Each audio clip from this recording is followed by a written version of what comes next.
Representative Rosa DeLauro isn't speaking in abstractions. She's grounding her argument in the mechanics of government spending, details most people never hear about, but that quietly determine whether jobs are protected, exports grow, and agencies function as intended. The International Trade Administration exists to help American companies sell abroad, defend against unfair trade practices, especially from countries like China, and support exporters through embassies and export assistance centers. The International Trade Administration, which helps to increase our exports of American products and services, protects American producers against trade cheating by China and others.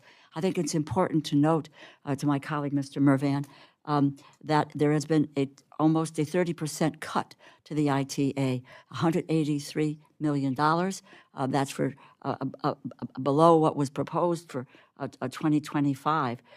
So it was going to cost American jobs, decimates ITA's U.S. commercial service, operates out of U.S. export assistance centers and U.S. embassies abroad, works to maintain and increase the exports of U.S. products and services. So the agency, which is meant to protect, if you will, our exporters, et cetera, and is now being decimated. I think one has to look at what has been cut.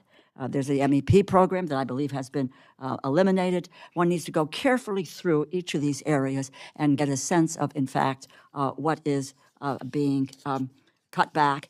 And, you know, facts are funny. You got to deal with the details and with the facts. You just can't speak about it and make general statements. And when you cut back on agencies in the way that you have and slash and burn, if you will, then we're not going to get to where we want to go. I want to focus a second on two quick areas. One is transparency in government, because it's critical. Americans need to see where their tax dollars are going.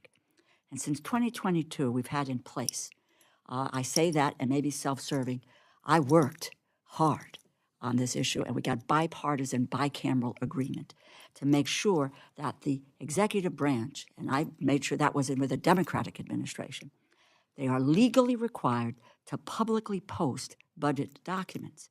That is how and when, how and where taxpayers' dollars are being spent. They're called apportionments. Put that aside. It's about saying how the money is going to be spent, and that is online. Now, this information is legally required. It's binding on a federal agency. The Office of Management Budget uses the information to tell agencies how and when they can spend the funds that Congress has appropriated. Beginning in March, OMB stopped posting these documents. This is illegal, and it's a slap in the face to the principle of transparency, accountability in government spending, which this administration claims to champion. Mr. Secretary, I'm going to ask for your commitment to once again making the amount-specific budget documents, apportionments, how and where U.S. tax dollars are being spent by the Department of Commerce and its bureaus publicly accessible. Will you commit to doing that? It's my understanding that my department is following the CR with precision, as is required. No, you are inaccurate, because I'll get to spend plans.